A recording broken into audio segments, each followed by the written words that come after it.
Brought to you by Penguin.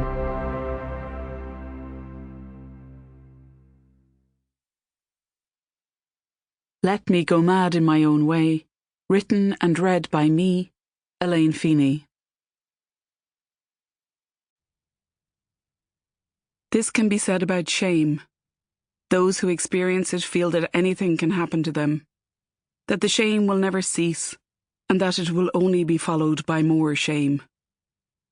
Any or no shame. Prologue.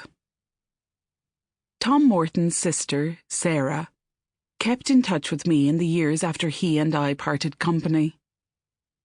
She called me up on a bright yellow day in late summer, a day that turned cold in the early evening, the kind of day that made me think, reassuringly, of an autumn routine.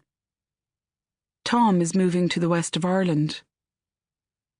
I was silent for some time. I could hear sharp rasping noises on her end of the line. "Are you filing your nails?" I said eventually. "Just the cat, Claire." "Thanks," I said. "You know, for the heads up." "You're welcome," she replied. "I knew you'd like to know. He's moving into some woman's house. A house-sit, I think." It is likely I mumbled something. It's a couple of miles outside of Athenry. I imagined a long bungalow, white pebble dash, green shrubbery, and perhaps there was a concrete water feature in the middle of an overgrown lawn. Heather bushes, a small shed, an apple tree or two, unforgiving Leylandii. I imagined the kind of woman who would lend Tom her home to help him write, because there were always women encouraging Tom. I assumed she was bright, and perhaps she was scrawny, with a thigh gap, smart shoes, minimal jewellery, and before sleep, I wondered, did he fuck her or just pretend to want to? "Claire?" "Yes." "Are you still there?" "Yes." "I want to say that I really do miss you," she said, and it was so out of the blue. Do. I do. The cat was quiet then for some time, and now autumn felt somehow far more uncertain. "And for what it's worth, I'm so very sorry things were bad at the end, Claire. It should never have just ended. I mean, you were just so..." She paused. "Just so... you know, after your mother passed away."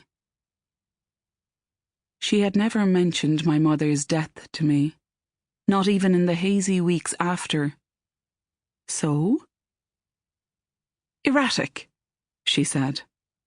"Right," I said. "Also angry." "Yes, angry. I think you were afraid, though. Were you afraid?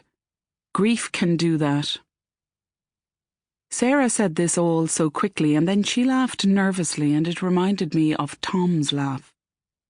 "I sensed after you came back to London after your mother, well, you were just never the same." "Maybe," I said. "I don't know. I find it hard." She said that maybe I felt lost without a mother. She'd die without her mother, she said, and then apologised quickly. I said I couldn't tell exactly what had caused me to be less myself.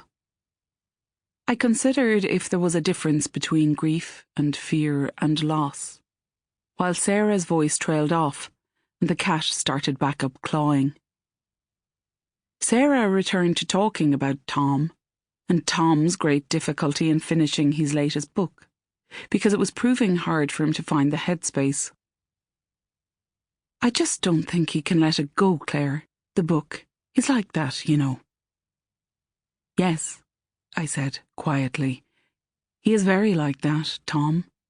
Very like that, until he isn't." "Lately," Sarah said, ignoring my comment, "he is madly inspired by this wild Irish guy, Sean. Is he an extreme..." Sample complete. Ready to continue?